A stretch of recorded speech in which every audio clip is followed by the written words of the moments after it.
श्रीरामसौमित्रिजटायुवेद षडाननादित्यकुजार्चिताय श्रीनीलकण्ठाय दयामयाय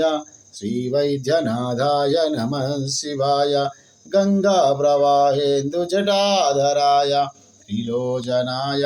स्मरकालहान्त्रे समस्तदेवैरविपूजिताय श्रीवैद्यनाथाय नमः शिवाय भक्तप्रियाय त्रिपुरान्तकाय पिनाकिने दुष्टहराय नित्यं प्रत्यक्षलीलाय मनुष्यलोके श्रीवैद्यनाथाय नमः शिवाय वेदान्तवेद्याय जगन्मयाय योगीश्वराध्येय पदाम्बुजाय त्रिमूर्तिरूपाय सहस्रनाम्ने श्रीवैद्यनाथाय नमः शिवाय